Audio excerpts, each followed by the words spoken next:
Olá, sejam bem-vindos ao Iluministas, o videocast que debate o setor energético com clareza. Esse é um espaço que coloca luz aos temas complexos, sempre com os maiores especialistas do país. O Iluministas é uma iniciativa do Instituto Pensar Energia. Eu sou Juliana Melcop e nesta segunda temporada vamos discutir um tema fundamental para o desenvolvimento do Brasil: reformar antes do colapso. Uma jornada para decifrar, traduzir e provocar a reforma estrutural do setor elétrico. Para isso, trouxemos 3 especialistas para o debate. Gostaria de dar as boas-vindas a Luiz Barroso, ex-presidente da Empresa de Pesquisa Energética, a EPE, e atual presidente da PSR. Alexandre Street, fundador do LAMPS, Laboratório de Pesquisa e Desenvolvimento em Programação Matemática e Estatística da PUC-Rio. E Lucas Ribeiro, economista especialista em regulação energética e ex-conselheiro da Associação Brasileira de Geradoras Termoelétricas, Abraget. Para enriquecer a discussão, está conosco também Edivaldo Santana, ex-diretor da ANEEL e consultor em regulação energética. Sejam bem-vindos e gostaria de abrir esse debate com a primeira pergunta. Bom, o tema de hoje é sobre a tarifa. A tarifa de energia, que a gente sabe que tem um custo bastante elevado e muitas vezes, não corresponde exatamente ao valor da energia em si. Então, sabendo que essa tarifa ela vem carregada com encargos e subsídios, vocês entendem que ela carrega uma distorção, ela causa uma distorção no mercado e afasta o mercado do sinal econômico adequado, o incentivo econômico adequado para atuar? E aí eu vou começar com o Street, por favor.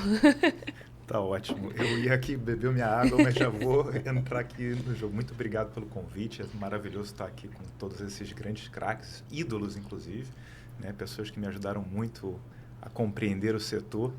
E eu, entrando bem aqui na temática, eu separaria a ideia da tarifa das suas distorções nos seus várias camadas, Desde lá do preço do atacado, que vai falar sobre a coerência de como essa tarifa implica incentivo para os geradores, consumidores e tudo mais, até uma parte que chega lá no consumidor final, regulado ou até mesmo no ambiente livre, em como essa tarifa vai incentivar os consumidores do atacado e do varejo a se comportarem frente a como o sinal está chegando neles, E eu queria dizer rapidamente, eu acho que o principal ponto que falha no setor hoje é uma falta de coerência e isonomia. Tá? Então, a coerência entre planejado e operado, coerência entre a GD e os seus pagamentos e até nos próprios cortes com as centralizadas, passando até pela operação e expansão. Então, quando você opera o sistema de uma forma incoerente com como você planeja, também gera um conjunto de distorções, pode entrar mais na frente aqui. E chegando até a parte da alocação dos custos entre consumidores e contribuintes e até o emprego das verbas das entidades como, por exemplo, a EPE, que fazem o planejamento e que estão ali desenhando os leilões e que muitas vezes têm os seus orçamentos contingenciados, e isso cria um conjunto de problemas que são deletérios à saúde do setor e que geram uma coerência com impacto tarifário no final do dia. Então, eu queria abrir aqui falando um pouco disso. Eu acho que tem muitas inconsistências, mas eu queria dar aqui a palavra para o resto. Claro. Barroso, você vê alguma distorção causada no mercado a partir da tarifa? Não, então, vamos lá. Em primeiro lugar, ótimo estar aqui com vocês. Mais uma vez, obrigado pelo convite. É sempre bom discutir aqui com temas interessantes, com pessoas que admiro bastante. E até o nome aqui, Iluministas, eu me sinto muito mais iluminado por vocês aqui todos, de forma muito humilde. Mas a sua pergunta, ela embora seja curta na forma de colocá-la, mas ela é muito ampla na forma que você aborda o assunto. Mas vou seguir aqui na linha do Street. Vamos tentar voltar aqui um pouquinho para entender o fundamento. A primeira coisa boa que a gente tem no setor. O setor hoje ele é totalmente autossuficiente em termos da capacidade da própria indústria pagar os custos da cadeia. Isso é importante porque existem outros países onde o setor não consegue se autofinanciar e o tesouro tem que botar um dinheiro e isso complica um pouco a guerra. Então a gente consegue aqui se pagar, eu acho que é uma coisa boa. Segunda coisa, quando você pensa em tarifa, você tem geração, transmissão, distribuição, encargo e imposto. E cada um desses elementos da cadeia tem uma característica bastante específica. Se você pega, por exemplo, geração, nós temos hoje grande parte da geração brasileira usufruindo de subsídios. específicos que fazem com que o custo da energia que chega na ponta final não seja exatamente aquele custo da tecnologia. Isso cria uma distorção, principalmente na escolha entre projetos, né?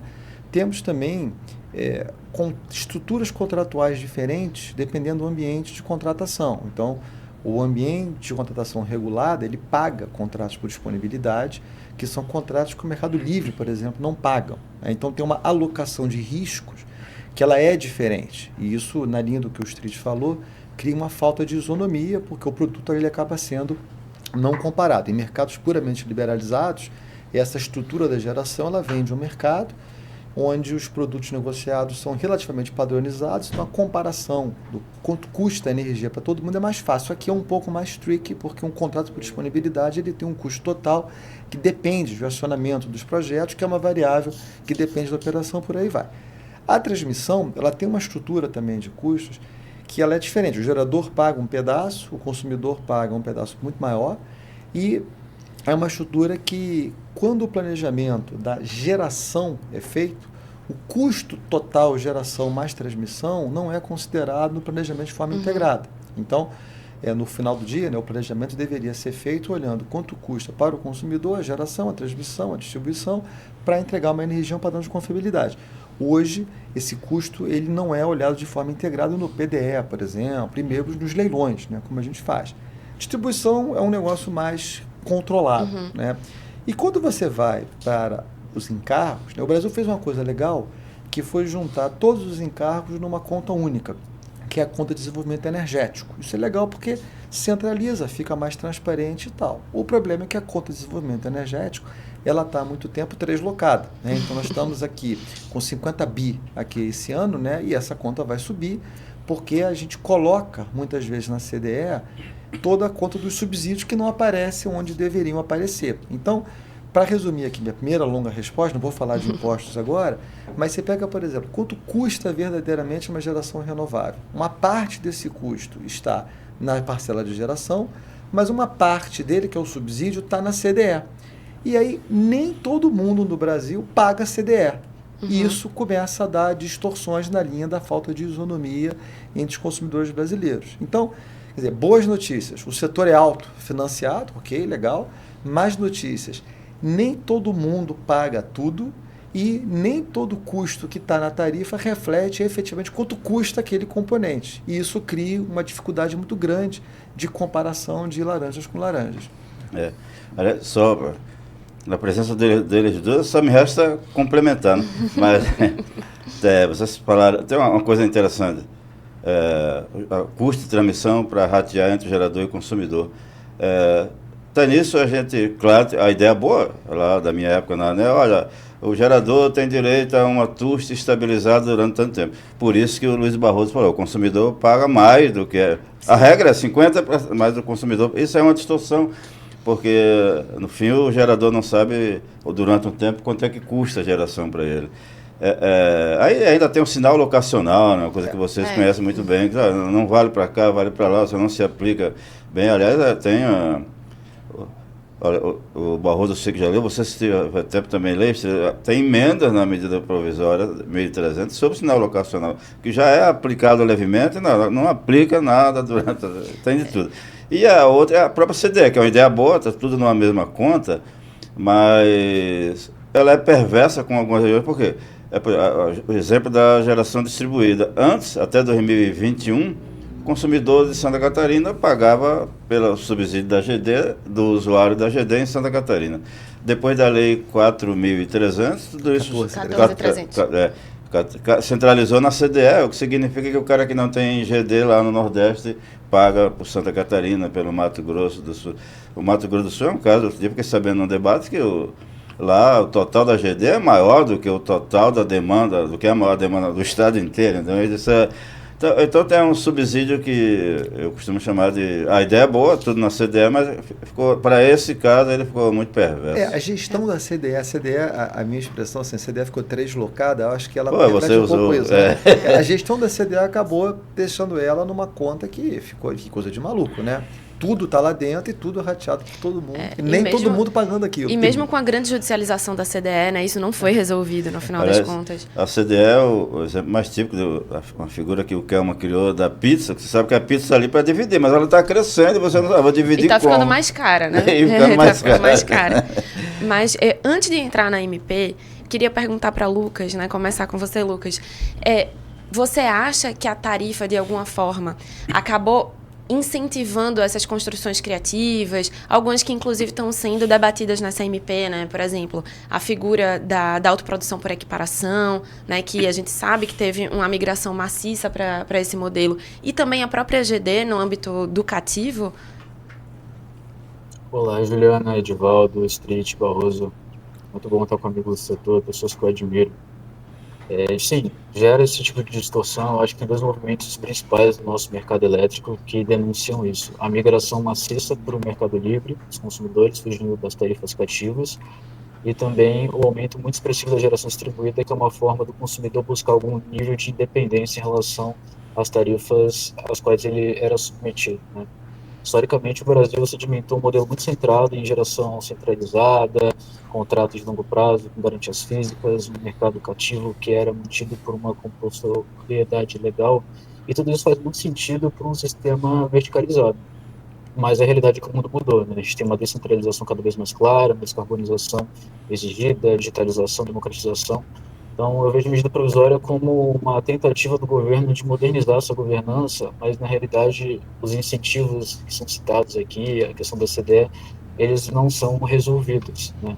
O governo, recentemente, tem buscado uma granularização maior do preço da energia, como, por exemplo, através do preço horário, ou mesmo das bandeiras tarifárias, para sinalizar para o consumidor alguma tentativa de mudança de comportamento.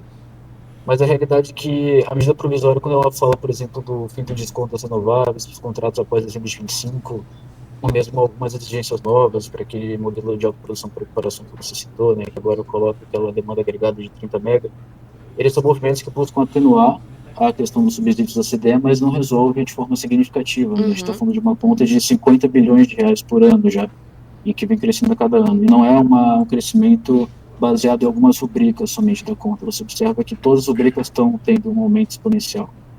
Então, quando a gente observa ainda as emendas do Congresso, que são 600, você percebe que esse debate está muito pouco pacificado, especialmente porque algumas emendas buscam justamente o movimento contrário, não uma racionalização dos subsídios, mas um incremento de subsídios de acordo com alguns interesses específicos. E esse é um ponto muito importante para a gente avaliar aqui dentro do nosso setor. E é interessante também porque, apesar do governo ter tentado, né, tirar de uma ponta para criar essa tarifa gratuita, né, para baixa renda de até 80 kW mês, é muito possível que no Congresso a gente não consiga tirar esses subsídios, né, que hoje estão sendo propostos à extinção, e a gente tem um aumento por causa da tarifa social. Então, vai provavelmente haver, né, um aumento de CDS se essa situação se concretizar. E aí a gente continua tendo um problema, né, com uma tarifa muito mais gorda, né, para o consumidor final. Mas, por um outro lado, a gente vê na MP uma tentativa de distribuição maior desses custos, né? Então, como o Lucas falou, a gente viu no passado, né, inclusive levas muito acentuadas de migração do mercado cativo para o mercado livre, por conta do preço, né, especialmente quando a gente tinha um aumento de encargos. E agora, aparentemente, né, o mercado livre vai também arcar com esses custos de uma forma um pouco mais equilibrada. Como é que vocês veem, e aí, Street, como é que você vê essa redistribuição dos encargos, né, dos custos de subsídio, principalmente entre consumidor livre e cativo? Sim, eu acho que uma coisa, eu ia até fazer uma intervenção, mas eu achei que era importante todos falarem, porque o tema central que cria a distorção toda é o subsídio. Então, a gente está falando da CDE e ali dentro tem basicamente a gordura toda é subsídio, né? Então, o subsídio é a origem de grandes males no setor. E para onde e quando é que ele nasce? Ele nasce quando o modelo começa de alguma forma a falhar. Então, quando a gente foi bem colocado que lá em 2004 a gente deu a origem do setor e para aquele momento aquele desenho fazia todo sentido, a gente tinha muito pouco subsídio na época. E aí, com o caminhar do sistema, né, e principalmente com a ideia de você expandir o sistema através de renováveis, que é uma boa ideia, O mercado desenhado daquela época não era mais capaz de dar os sinais todos de preço. E aí essa falha nos sinais de preço, principalmente na parte das reservas, nas partes das flexibilidades e tudo mais, começou a gerar uma necessidade muito grande de subsídios o tempo inteiro. Mas o subsídio da eólica, da solar centralizada e depois da GD, ela já veio na forma de tentar atrair aquela nova tecnologia. E isso criou uma coisa completamente descabida, que se você não rever, e aí todo subsídio deveria nascer com data para acabar, porque ele é, em essência, tirar de alguém e dar para outros. Então, como nem todo mundo vai concordar com isso em algum momento, você tem, e isso é feito por fé pública, ou seja, os dirigentes que estão ali no comando foram escolhidos por prerrogativa da fé pública, né, no direito do voto, em última análise, né, foram colocados ali, eles estão ali para sancionar e dar ideias de subsídios, tudo bem, mas ele tem que ser muito justificado, ele tem que ter data para acabar, porque senão torna uma coisa que é o que a gente está vendo hoje, que é uma explosão exponencial e todo mundo vai querer agora expandir o sistema por subsídio, que é a saga da expansão por subsídio. E a gente pode escolher. Acho que o Luiz fez uma colocação muito legal, passando um pouco até a bola aqui, que a gente tem que escolher, né, Luiz? Se a gente vai expandir o sistema através dessa lógica agora de cada um, então, pega um subsídio para garantir uma receita para si, porque a gente está admitindo a falência do mercado, ou se a gente vai olhar para o mercado e falar assim, olha, tem alguns problemas que a gente tem que resolver e quais são os avanços em termos de desenho de mercado para dar os incentivos corretos que a gente precisa dar. Eu acho que essa seria até uma pergunta para você. Como é que você vê o futuro do setor que está totalmente pautado por uma expansão atualmente por subsídios? Assim, a Juliana fez uma pergunta, né, boa, que depois vale a pena voltar, né, especificamente você fez o recorte ali da MP, da tarifa social, mas você fez uma pergunta muito ampla e que também, para não me alongar muito, eu acho que a gente talvez precisasse, como setor, fazer uma reflexão de que, assim, o que a gente quer da vida, né? Ou se a gente quer uma competição na energia, ou se a gente quer uma competição para quem tem um modelo de negócio que paga menos encargos, e aí deixa os encargos, subsídios explodirem, e desde que eu consiga escapar deles, eu estou bem. Hoje, a gente caminha para esse segundo modelo. Hoje, o modelo de negócio do Brasil, vencedor, e lógico, ele faz sentido econômico, ele é um modelo defensivo que todo mundo busca, modelos de contratação que escapem, de alguma forma, do crescimento da CDE, do ESS, do encargo de energia de reserva e de outras coisas, né? E isso, ao longo do tempo, está fazendo com que as pessoas sejam mais indiferentes ao crescimento da CDE e desses subsídios, o que faz com que cada vez menos a parcela energia impacte na conta final do consumidor. Então, se a gente parar para olhar, quando você pensa, vamos fazer aqui um raciocínio, suponha que a CDE daqui a pouco chega a 60, 70, 80, 90 bi e tudo mais. Assim, Juliana, o tamanho da tarifa social nessa conta toda é irrisório, tá? Depois a gente volta na tarifa social. Mas se a abertura do mercado der um desconto na parcela de energia, de, por exemplo, 20% por concorrência, 30%, se a parcela de energia for, por exemplo, 20%, 15%, 10% da conta total, esse desconto grande na parcela de energia, na conta total, vai ser muito pequenininho. Não vai fazer sentido, Não né? vai fazer. Então, essa é uma escolha, né? É uma escolha. Da mesma forma que, talvez, se a gente pegar por subsegmentos, né? Se a gente pensar assim, na geração, temos que repassar todos os riscos para o consumidor. Ok, se esse é o caminho, então, para tudo, vamos transformar todos os contratos do Brasil em contratos por disponibilidade, vamos parar de falar em abertura de mercado, parar de falar em gestão de risco. A gente volta para o modelo centralizado global. Não tem problema, mas a gente precisa escolher. Hoje, o que a gente tem é um ambiente, e estou te respondendo antes da questão dela, onde alguns estão numa competição no mercado de energia ainda e pagam os encargos, e esses vão sofrer, e outros estão em modelos de negócio que escapam dos encargos, estão mais indiferentes à parcela de energia, mas estão numa estratégia defensiva, apostando numa falta de controle dos subsídios, numa falta de controle da translocatice, não seria da CDE, e isso gera uma estratégia que faz sentido econômico. Tá? Mas E isso te respondendo na pergunta assim, mais ampla, filosófica, Perfeito. de para onde a gente vai. Aí eu vou parar aqui, porque depois tem a pergunta que você fez mais específica da MP, da tarifa social e tal, como é que isso fica, mas eu não quero monopolizar a conversa. Mas é bom que vocês entregam a bola bem redonda. De fato, o Reginaldo tem uns números, que a Abracel fez um estudo que diz, olha, a vantagem de migrar antes da MP, o cara que migrava para o ambiente livre, era 100 e poucos reais por megawatt-hora, que ganhava de redução. Agora, como parte dos custos passaria para o mercado livre, essa vantagem caiu para 50 e poucos reais. Aí, com a conta que o Luiz Barroso fez, dependendo de como se considerar a energia, já diminuiu a vantagem. Então, da maneira que se considerar a energia, essa vantagem vai ser... A gente fez uma conta que eu fiz muito rápida. Se considerar a tarifa final, que o consumidor paga já com imposto e tal, a vantagem cai para 3%, 4%. Então é muito pouco. Então, a tal ponto que eu, por exemplo, não me mexo do lugar para ir para o ambiente livre por causa de 4%, 5%.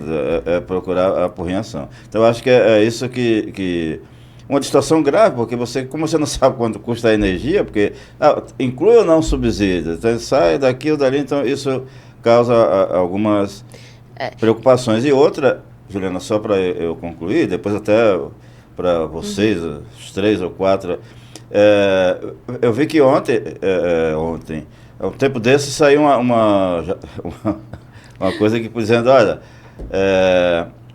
o governo agora quer aproveitar o leilão de reserva e incluir um subsídio para os gasodutos. Você vai colocar, para criar competição com as usinas que não têm gasoduto na porta, agora isso sai do custo, paga para variar o CDE, e o resto disputa pela molécula e geração. Essa coisa é bem recente. Olha, isso já era uma preocupação minha, porque quando o subsídio, todo o custo de segurança é rateado só para o consumidor cativo, que é totalmente ruim, o governo pensava, nossa, vou aumentar a conta do meu eleitor. Agora, como passa para todo mundo, o rateio agora está pequeno, então eu posso aumentar do jeito que eu quero. Entendeu? Essa é a minha preocupação com esse subsídio criado agora para o Brasduto. Edivaldo, os modelos de negócio baseados em subsídios são mais arriscados. Porque no futuro, as pessoas vão tentar bater... A gente não está vendo agora os cortes que estão acontecendo com as renováveis, foi um modelo de negócio baseados em expansão do subsídio. Aí agora o pessoal não consegue, começa a cortar e olha a quantidade de gente devolvendo outorga. Pessoal. Sim. Então é mais arriscado você apostar em um modelo de negócio via subsídio, porque em algum momento isso fica ruim e vão querer tirar, do que você fazer uma coisa coerente, consistente, que faz sentido para o sistema. Eu não sei se eu concordo, porque eu não acho que seja tão arriscado aqui no Brasil. Parece não ser arriscado. Parece, mas no longo prazo, a gente está falando de investimentos multi-ano, né? Então, você prefere apostar numa coisa que você sabe que está estruturalmente mal feita, ou seja, você não pode pensar que você vai pagar, ter um desconto para sempre de algo que você deveria estar pagando, e para sempre você vai fazer aquele investimento e vai botar gigas e gigas e gigas. Você já se sabia que não tinha demanda suficiente para aquela quantidade e você estava fazendo migração do ACR para o ACL, deixando o gerador contratado lá e financiando uma construção de um gerador novo, só por conta do subsídio e da capacidade de competição que tinha as renováveis frente às outras. Então, isso é claramente não sustentável. Mas eu tenho 3 pontos para falar sobre isso. O primeiro é que aqui no Brasil a gente vê muito, né, essa questão do lobby e como isso tem um resultado positivo para a manutenção desses subsídios. A gente vê isso, né? São muito não é competentes recente, né? Não é recente. A gente vê isso há muitos e muitos anos. Mas uma hora fracassa, Juliana. Não tem como manter isso. A Espanha cortou o subsídio retroativamente. Mas eu gosto de apostar no que é o bom e o que devia ser feito. Porque aí, pelo menos, se você falhar, você fez o que devia. Quando você vai naquela coisa assim do muito... Todo mundo já sabe que está demais e você ainda força uma barra e ali entra o investimento, cara, você não pode depois se queixar de que tirar o subsídio... Aí veio o segundo ponto, né? Que são as construções jurídicas, né? Que são feitas muitas vezes para isso perdurar e que... Como advogada, né, eu sei que às vezes a gente consegue olhar para a norma e dizer, olha, não pode tirar agora, ou então não é assim que você tem que fazer, tem que ter uma regra de transição. E aí eu entro no terceiro ponto, que é muitas vezes os agentes sabem que é uma construção um pouco meio amalucada, translocada, né, mas vale a pena entrar, porque enquanto eu tiver aquele subsídio, eu vou sustentar o meu negócio de uma forma um pouco mais tranquila. É um modelo de negócio que acontece. Que eu acho que é adotado aqui no Brasil largamente. Isso, eu concordo com você. Mas acho que a gente tem vários pontos, né, para falar. A SMP ela é muito direcionada à questão tarifária, né? Mas, Juliano, só que depois até para dar chance para o Lucas falar. Mas a sua primeira pergunta, que o Barroso não deixou escapar, é a relação da tarifa social na minha intervenção, a grande vantagem o benefício de quem iria pagar a tarifa social é ir para o Mercado Livre e reduzir a tarifa, que são os demais consumidores residenciais. O que nós estamos dizendo é que essa margem vai diminuir bastante. Então, quando chegou na hora do Edivaldo para o Mercado Livre, a margem diminuiu e ficou uma conta, entendeu? Então, eu acho que eu elogio a medida provisória nesse ponto de vista do rateio dos custos, mas temos que estar conscientes que pode ser ineficaz no que diz respeito à migração dos consumidores de baixa. Mas aí também entra um ponto interessante, né, Edivaldo? Que até que ponto o Mercado Livre ele é um fim ou ele é um meio, né? Até que pouca gente vai. Exato. Eu particularmente acho que o Mercado Livre ele é um meio para você conseguir pagar menos, ter mais competição. Se o Mercado Livre não der jogo por qualquer razão, ok, check, a vida é dura, a vida que segue. Eu acho que a medida da tarifa social, eu particularmente, eu gostei, né? Eu acho que ela poderia ser feita de várias maneiras, então, até sob uma ótica econômica, né, você não cobra nada do consumidor, não é visto como sendo uma coisa muito boa, você poderia cobrar uma coisa simbólica, R$1, R$5 e tal, só para ter um preço ali, mas eu acho que o governo foi por uma linha de simplificar. Poxa, nós estamos falando da classe E, basicamente. Sim. Eu até fiz uma reflexão, até disse, olha, se o governo, eu acho que ele tentou conseguir fundos do Tesouro, tá? E qual é a evidência que eu tenho? É que a MP ela tem um artigo que prevê que a CDE possa receber novos fundos, né? Ela sistematiza isso. Eu acho que o governo tentou, mas pelas razões que a gente já conhece do Brasil não foi possível. E o governo fez uma proposta que disse, olha, eu vou botar 4 bi na CDE a mais, mas vou tentar fazer o funding disso, cortando ali a TUS de consumo dos geradores. Mesmo se tudo isso der errado, tá? Eu particularmente acho que esse até é o subsídio do bem. Tá? Porque eu acho que assim, chega, né, da gente deixar o pobre subsidiando o rico. E o que me deixa, até vou citar aqui um artigo que eu li do Edivaldo, que eu achei genial a sua frase, Edivaldo, você escreveu no Valor, e quer dizer, quem está reclamando hoje desse subsídio de 4 bi, 1,5% na tarifa, é quem usufrui de subsídios que custam muito mais. Então, tem uma questão que é muito mais de visão de país, de sociedade, que eu acho que, stop the press, tá? Zoom out, vamos olhar aqui o Brasil como um todo. Então, não achei ruim. A Índia faz assim, a Colômbia tem uma tarifa social que é muito mais generosa que a do Brasil. Eu acho que essa classe a gente tem que olhar. Eu até me referi a isso como o governo criando um programa de renda mínima elétrica. Tá? Claro que você não pode criar, botar os 80 kWh. Se os 80 virarem 250, aí tudo bem, o peso fica muito grande, né? E tal. Mas eu acho que esse ponto, eu não acho que o mercado vai ficar menos competitivo em relação ao Mercado Livre. O Mercado Livre vai melhorar por causa disso. Eu acho que o que vai deixar o Mercado Livre mais ou menos competitivo são assuntos ligados ao crescimento da CDE meio bagunçado, os subsídios que a gente não consegue de fato acabar. Essa parcela, quer dizer, 4 bi. Hoje o que a gente tem de subsídio no Brasil para as renováveis, entre geração distribuída, TUS de G e TUS de D, soma mais do que 20 bi. Né? Então, por exemplo, vamos comparar aqui ordens de grandeza, né? Para depois a gente fazer uma discussão que... A própria carga deve subir um pouco, né? Porque quando você dá um desconto, com um chapéu um pouco de economista, né? Você vai dar um desconto para o pessoal até os 80 kW, automaticamente eu espero ver um certo crescimento de carga. Porque você acaba pagando menos no final das contas pela tarifa, você vai olhar aquilo ali até 80 kW, então até 80 não pago, eu vou um pouquinho mais. Né? Então é normal você, por exemplo, quando aconteceu a GD, né, e começou a GD remota, tem um colega meu que tem uma comercializadora e faz bastante essa parte de GD, e ele falou assim, a gente viu um aumento assim, de 20% a 30%, estou chutando um pouco os números que ele me passou na época, que eu já não me recordo bem, mas um aumento instantâneo. O cara ganha 20% de desconto, ele automaticamente aumenta o consumo dele. Tem outros elasticidade de demanda. Né? Tem outros efeitos. Por exemplo, se você tem um desconto, não paga a conta de luz, quem consome 80 kWh. A distribuidora pode ter um incentivo de pegar aquele consumidor que está furtando energia e incentivá-lo a se cadastrar nesse programa. Sim. E basicamente isso tem um custo de uma perda da distribuidora, que hoje é rateado por todo mundo, que vai para a CDE indiretamente. Sim. É muito melhor com você certeza. não pagar, mas estar oficializado, do que botar uma perda não técnica. Eu particularmente prefiro. Claro, não, todo mundo deveria preferir isso. Isso é uma pergunta, eu queria até trazer Lucas aqui para o debate. Essa questão é muito vista desse jeito, né? Vamos reduzir as perdas não técnicas, que hoje muitas distribuidoras, a exemplo da Light do Rio, né, não conseguem controlar. Mas, e aí, Lucas, você acha que essa gratuidade, em tese, seria suficiente? Mas por outras questões, né, outros contextos políticos e sociais, talvez a gente não consiga.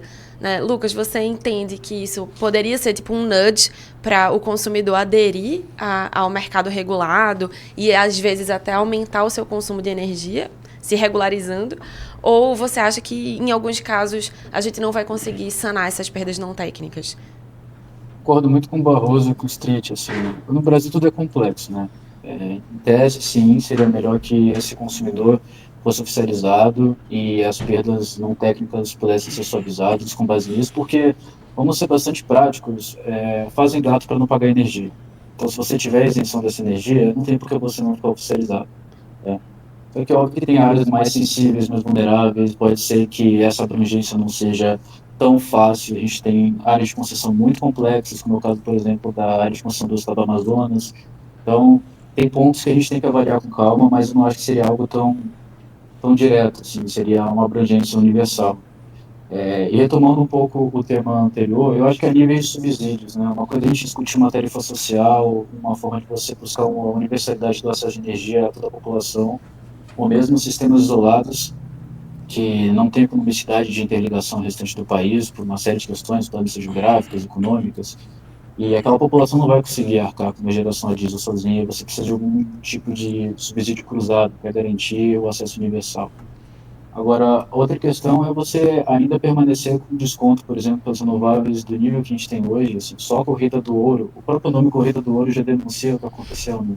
Você está discutindo mais de 100 gigas de pedido de outorga, assim. Quando você tem essa proporção de pedido de outorga, a fonte está mais do que madura. E o subsídio, ele nasceu com o objetivo de você justamente introduzir. A gente não está mais numa era de Proinfa, a gente está numa era em que as renováveis são as principais fontes, não somente as hidrelétricas, né? Quando você discute 40 gigas de GD, a GD já não é mais uma novidade. A GD é uma realidade de muita dificuldade operacional para o ONS. E daí vem a discussão se o curtailment deveria incluir a GD ou seria somente para as fontes centralizadas. Então, eu acho que existem níveis de subsídios. Alguns são plenamente justificados e outros são mais uma questão de lobbies no Congresso, e não tem nada errado com o lobby. Faz parte que os grupos de interesse busquem seus interesses, sua classe política. Mas esse lobby é muito motivado também pelo crescimento ilimitado do Brasil. A gente não está mais como aquele país que era emergente, crescia de forma bastante expressiva dentro dos BRICS. O Brasil está tendo um crescimento limitado na última década, e isso leva a uma falta de crescimento da demanda, que não consegue absorver esse excesso de geração. E as fontes, elas tentam ser criativas na forma de ganhos, né? Principalmente nesse contexto de migração para o mercado livre, para poder fugir das tarifas, ou de migração de GD para poder ficar mais independente da tarifa distribuidora. E nesse contexto, ainda aumenta a confiabilidade e flexibilidade, a necessidade do governo, né? E aí o governo busca também dividir esses custos com ambos os ambientes, porque, como o Barroso estava mencionando no começo da conversa, os contratos de disponibilidade só acaba muito com o consumidor, né? O consumidor cativo, ele acabava sendo responsável por garantir o bem público da confiabilidade, que é o seguro que as térmicas representam no sistema no fim da ponta. Só que, por ser bem público, não tem que recair sobre o consumidor cativo, né? O consumidor livre também é beneficiário e deve pagar por isso. E daí veio a alteração legal, que levou até o leilão de reserva de capacidade, enfim, a discussão sobre o encargo que foi criado, o ERCAP. A minha visão, no geral, é essa. Eu acho que existem níveis de subsídios e alguns são justificados e outros não. Acho que Só um pouco de história, né? Tudo isso que nós estamos falando aqui, por incrível que pareça, tem pouco tempo. Até as pessoas são todas vivas, até a chegada do Câmara, né? O Câmara é importante para isso. O cara da Vieira Souto, o cara lá do Jurerê Internacional, nós todos aqui, não pagávamos até 30 kWh. Todo mundo era livre de pagamento. Era assim, lembra? Saiu no jornal, pô, tá aí, a Dilma era ministra de Minas e Energia, ela botou a boca no trombone, disse, pô, peraí, o cara da Vieira Solto, é assim, 30, tá todo mundo dizendo até 30 kW, era isso. Aí a mudança foi a escadinha. Não, então vamos criar a escadinha que prevalece até hoje. A escadinha, ela criou uma certa inadimplência. Então, logo depois, aí o Kelma, a mudança foi logo que ele chegou na ANEEL. Aí ele, poxa, não pode, talvez seja voltar ao modelo anterior, mas só para alguns. E a ANEEL propôs 100 kWh de gratuidade. 100 kWh. O governo, infelizmente, na exposição do motivo, ele não contou essa historinha, né? Porque ele não fez nada diferente do que... E tem uma coisa muito interessante, que a discussão, como fica muito emocional, tem uma vantagem reduzir a inadimplência. Pode ser que não reduza tanto, mas a inadimplência faz parte do custo de distribuição. É um custo fixo. Sim, Todos nós falamos. Se diminuir, claro que não vai ser uma redução de 4 bilhões. Mas se reduzir ou se incluir as pessoas que estão fora do sistema, tudo isso são vantagens. É por isso que o governo... Eu digo, será que eu vou ter que explicar isso no artigo que o governo não conseguiu explicar? Então tem uma série de vantagens que nós falamos aqui, todos nós. Então isso é importante. Por isso que desde o início, além de custar 1/4 do subsídio a GD e as plantas incentivadas, além disso, tem uma série de outras vantagens. Então, isso é importantíssimo. Eu queria pegar a fala de Lucas também para falar um pouco sobre... também acho, Barroso, que o Mercado Livre ele não pode ser um fim em si mesmo, né? Acho que até foi pouco comemorado, né? Depois de 20 anos tentando se abrir o mercado e agora finalmente tem uma MP que fala da abertura de mercado para todos e a gente está discutindo outras coisas, né? A abertura ficou um pouco esquecida ali no meio do debate de subsídio. Mas... vai haver, provavelmente, algum tipo de maior competitividade em favor da GD, já que a GD não entrou nesse recorte da divisão dos custos, né? A GD hoje, principalmente a GD1, ela fica afastada, né, de determinados custos, vários encargos, né, o próprio custo do fio. Então, vocês imaginam que vai haver uma propensão maior do consumidor cativo, em vez de economizar 4% ao migrar para o Mercado Livre, poder economizar 15%, 20% ao aderir à GD? Vocês acham que isso vai ser um incentivo para que a GD cresça ainda mais do que a gente tem hoje? Esse incentivo já existe hoje, né? Hoje, esse consumidor, independente da MP, já pode fazer essa migração. Eu acho que a competitividade da GD vai depender muito do tipo que a GD né? Então, se você é a GD1, efetivamente você tem uma competitividade muito grande, mas o estoque de projetos GD1 hoje é limitado, né?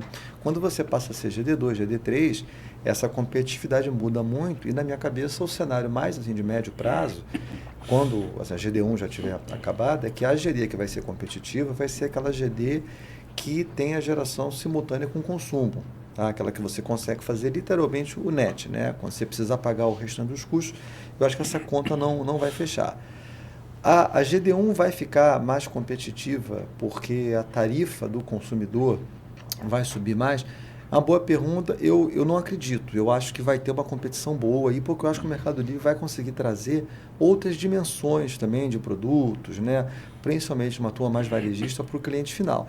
Naturalmente, a GD, eu acho que ela traz para alguns clientes um sentimento que nem é tão verdadeiro assim, porque a GD ela não é instalada em nenhum site, ela é uma GD muitas vezes remota, mas esse meio de empoderamento, né? Que eu sou dono da minha própria energia e tal, e não é ser dono de nada, né? Porque o eletro que te atende não é o eletro que vem lá de onde está a fazenda solar, né? Mas eu acho que essa competição, a competitividade da GD hoje, eu acho que ela é muito boa, independente do fator da MP. E se você me permite até voltar em 2016, quando o Ministério de Minas e Energia, ali 2016 para 2017, ensaiou fazer o movimento daquela consulta pública, que virou a consulta 33, né? Muita gente disse, aquela consulta pública da abertura do mercado. Mas não era. A gente comunicou naquela época, mas acho que ninguém prestou muita atenção. O que a gente queria fazer era assim, em 2017, Edivaldo, nós tínhamos 290 mega instalados de geração distribuída. 290 mega, tá? Hoje temos 40 giga, tá? E a convicção que todos tinham era que a GD ia crescer. Ia crescer por uma questão de competitividade e tudo mais. Isso que a 482 ainda seria revisada em 2019, já em 2017, né? Bom, então qual era a ideia? Temos que criar uma contestabilidade para a GD, uma possibilidade do consumidor ter o direito de contestar a opção de geração distribuída que ele vai ter sim ou sim. E a abertura do mercado vinha muito mais como uma forma de criar essa contestabilidade do que como um fim em si para abrir o mercado e tudo mais. Claro que muita gente olhou a abertura como sendo, pô, esses caras vão abrir o mercado, isso é o máximo. Mas não, a gente queria era só criar um plano B para a GD. Como aquele processo acabou não andando, o que aconteceu foi que a nossa tese ela se mostrou de princípio correta, porque a GD explodiu sem nenhum tipo de contestabilidade, e se eu tivesse tido o mercado aberto lá atrás, mesmo com a GD1, tá, possivelmente a GD1 que teria sido feita a GD1 no lugar correto, de forma correta, talvez em montantes mais ajustados. Então, essa questão da GD, ela depende muito também do que o consumidor tem como alternativa. E quanto mais a gente demora para dar essa alternativa ao consumidor, mais ele se adapta, isso é uma questão comportamental, à alternativa que ele tem. Né? Chega uma hora ele mesmo vai dizer, pô, já tem essa alternativa aqui, estou acostumado com isso daqui, por que eu vou querer olhar outra? É um custo de transação maior. Né? E essa aqui eu ainda acho que eu sou dono da minha energia, que é mais legal ainda. Né? Então vai ser uma discussão boa. Bom ponto, esse eu não tinha pensado desse ponto de vista. Tema para um bom artigo. Não tinha pensado nisso lá, que teve um efeito importante que não aconteceu lá em 2016 ou 2017. Não me dei conta. E para ser bem honesto, Edivaldo, assim, você sabe, acho que tal como o Street, como você, Edivaldo, a Juliana, certamente também o Lucas, né? A gente aqui, nós nos dedicamos, eu me dedico muito a estudar o setor, né? E isso tudo veio de um trabalho que foi feito pelo MIT, chamado Utility of the Future, tá? A distribuidora do futuro. Eles fizeram um relatório, um estudo fenomenal, em 2012, que eles precederam esse estudo de um outro chamado... O primeiro era a distribuidora do futuro, e o anterior era o futuro da distribuidora. Né?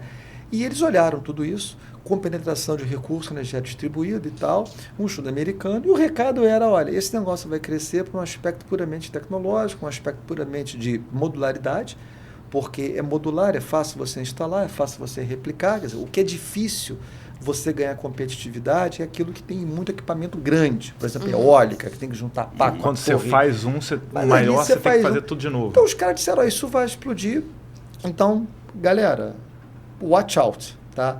E comecem a se preparar. E foi dali que vieram as inspirações para começar a pensar quando a gente tinha 290 MB instalado. Tá? Hoje, com 40 GB, esse processo já entra até um pouco atrasado, né? Um pouco de conceito, a teoria dos mercados contestáveis na veia. Na veia. A gente conseguiu reduzir os custos de entrada e de saída e não conseguiu usar. Então, foi isso aqui. Exatamente. Aí tem um ponto que eu acho que é fundamental para a próxima discussão agora do própria abertura do mercado, que é a gente precisa ter algumas reformas no mercado, no desenho de mercado. Porque hoje em dia a gente ainda tem um mercado muito baseado em energia. Mas a gente chora por conta da flexibilidade, dos serviços ancilares. Vamos botar isso numa capa um pouco mais geral, né? Que é tudo aquilo que não é a energia, vamos dizer assim. Tá? E se a gente continuar com um mercado muito pautado em só transacionar energia mensal, vamos chamar assim, a gente não vai estar trazendo para o mercado e as suas negociações e seus sinais econômicos para a gente a sinalização de que a gente não precisa só de energia, que a gente precisa também da tal da flexibilidade, controlabilidade e tudo mais que outras fontes conseguem dar. Então, hoje, a gente tem um mercado que vende energia e acha que vem a flexibilidade, como a gente tinha lá em 1990 e 2000, quando a gente era basicamente hidrelétrico e um pouquinho assim de terra. Com esse avanço das renováveis, da GD e de tudo mais, se a gente não inserir o que já existe aí no mundo todo, fazer o unbundle, né, dessas coisas, né, que botar a flexibilidade como um mercado secundário de serviços ancilares, que vai gerar uma necessidade de pagamento também, e esse pagamento vai ter toda uma lógica que vai, através dos seus incentivos de escassez, oferta e demanda, aumentar preço, diminuir preço, e, portanto, financiar via mercado os geradores que completam os serviços ancilares, que provêm os serviços ancilares, a gente vai, de novo, fazer uma abertura, fazer um movimento super positivo, mas com distorções que vão começar a gerar necessidade de subsídios ou de leilões que vão ser sempre... Aí você vai começar a falar, não, vamos fazer um leilão só para isso, porque isso tem aquele atributo que o mercado não dá. Então, Sim. se a gente não começar a olhar também o desenho de mercado para o qual nós já estamos pedindo através de leilões, né, os atributos, se a gente não começar a botar esses atributos dentro do mercado, a gente vai voltar para a saga da expansão por subsídios, leilões fechadinhos e tudo mais, que são aquelas coisas que a gente está tentando não ter. Mas é o que está se mostrando, né? A gente... Isso é o status quo. É difícil a gente fazer essa mudança tão profunda no mercado, né? Essa é sempre a minha questão, né? Assim, eu sou um cara acadêmico, tenho bastante contato com a indústria, com o mercado e tudo mais, mas eu tendo a ver a coisa como uma coisa como mais simples. Eu acho que mudar a lei devia ser mais fácil do que mudar a natureza. Né? A lei de Kirchhoff é muito mais difícil de mudar do que uma lei que você vai lá e coloca. Né? Então, quando a gente tem grandes esforços... O Luiz uma vez me falou, junto numa conversa com o Edivaldo, que eu presto muita atenção no que os dois falam, que eu aprendo muito. Ele falou o seguinte, olha, para você ter coerência e consistência, você precisa de vontade do governo. Quando o governo quer, cara, tudo acontece. Né? Assim, é o grande puxador das coisas. Então, se você tem um governo que olha para aquilo e fala, vamos fazer essa reforma, vamos fazer a reforma. A gente optou agora, e eu não acho que isso foi uma má estratégia, porque também temos que ser realistas, por uma reforma fatiada. Vamos fazer isso aqui que dá. Eu acho que o que fez na origem não está ruim, trouxeram-se pontos muito importantes. A gratuidade eu acho interessante, a parte da queda dos subsídios eu acho sine qua non. Essa coisa de subsídio tem que acabar, porque senão a gente vai continuar perpetuando o problema. Mas eu acho que a próxima reforma, a próxima fatia, vamos dizer assim, da reforma, deveria ser mercado e os seus preços e reorganizar como o mercado livre vai negociar e como a gente está, até o mercado spot, né, que hoje em dia é só um PLD, como é que a gente vai ter? Vai ter preço de tempo real?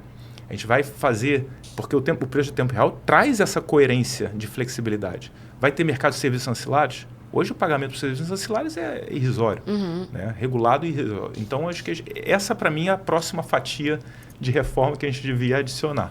Tá? E aí, Barroso? Não, assim, eu estava mencionando... Depois eu também vou falar. Eu estou fazendo um exercício mental citado, aqui né? de tentar recortar um pouco, né? Porque os temas são muito amplos, né? Senão, para quem nos assiste, fica difícil pegar o fio da meada. Mas tentando dar uma ordenada na nossa discussão, baseado no que o Street falou. Veja bem, a física, no final do dia, manda, né? Então, a lei de Kirchhoff, no fundo, é quem vai governar o fluxo dos elétrons na rede. Agora, quem define, quem vai pagar pelos efeitos da física são as leis do Congresso, as regulações da ANEEL e tudo mais. Por isso que essas coisas andam em conjunto. O Brasil, acho que ele vem de uma história, e aí isso remete ao início da carreira do Edivaldo, né? Onde a gente tinha muito reservatório, muita hidrelétrica, e até o Brasil, por ter muita hidrelétrica, e as hidrelétricas faziam tudo de graça, criou até esse conceito do megawatt médio, que é uma coisa que só existe aqui do Brasil, onde basicamente o que importa é tudo que acontece em escala anual.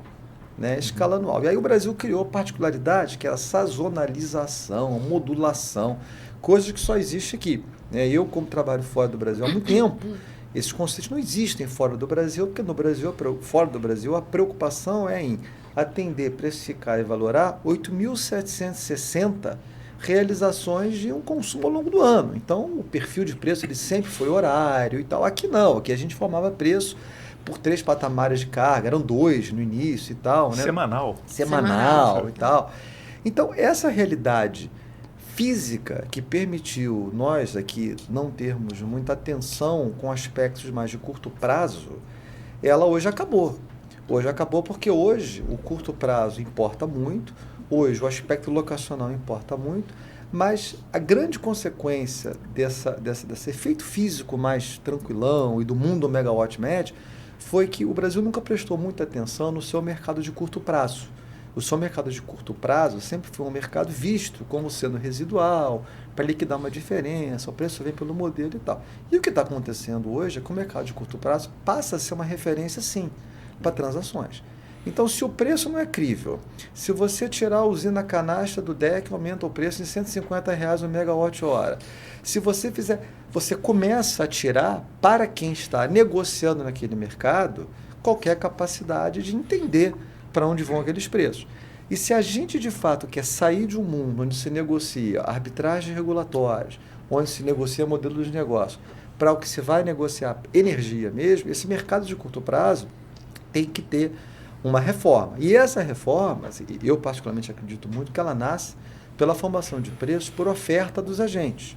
Né? Por quê? Porque você precisa da inteligência distribuída para te dar um sinal. Né? Quando você vê hoje, por exemplo, o câmbio do Brasil a 5,60, é um sinal ali que o preço da moeda, né, do dólar está sendo trazido pela multidão que negocia, que traz uma informação que, olha, internacionalmente a conjuntura está andando para um lado, para o outro e tal. Imagina se você tivesse, Edivaldo, o operador nacional centralizado do despacho do dólar, para você centralizadamente definir o preço do dólar através da variável dual da região de entendimento da demanda do... Não funciona. Eu, para mim, acredito nisso. Eu acho que o Brasil tem uma forma de criar um mercado um pouco mais dinâmico, e aí com o mercado onde o preço vire preço, numa granularidade menor, de fato a gente começa a criar outros subprodutos. E aí essas negociações vão começar a surgir. Sim. Aliás, dia 18, eu vou na Universidade Francesa falar sobre essas coisas, as incoerências. É a terceira vez que eu vou falar sobre isso.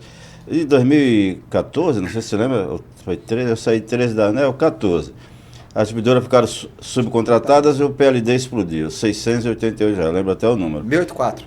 Hã? 684. 684. Pô, daí eu fui lá explicar por que surgiu aquela subcontratação, se era leilão, tinha que estar todo mundo contratado. Aí os caras meio que entenderam e vim embora. Aí 2 anos depois, contratamos tanto que elas ficaram sobrecontratadas. A briga era sobrecontratação. Pô, aí eu chamei de Edivaldo na mesa. Aí vou eu lá. Os caras que me conheciam, pô, esse cara tá falando sério.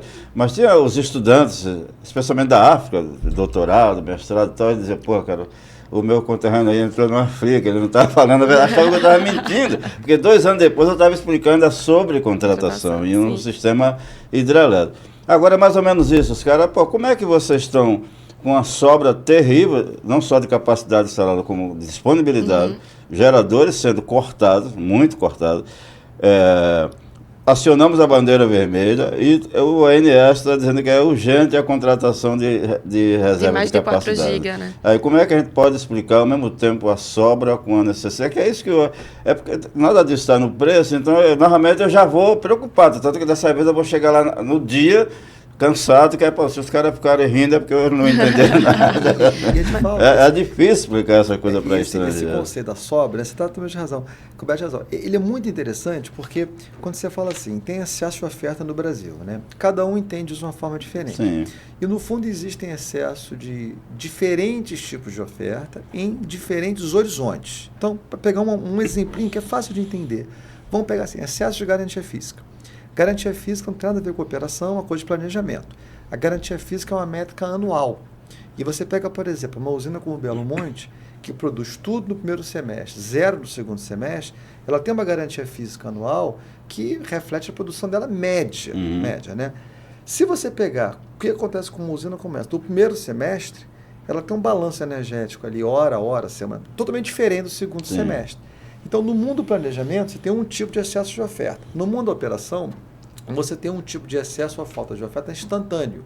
E aí você pega as confusões. A bandeira tarifária, ela não olha a métrica instantânea, ela olha uma métrica média. Isso. Né?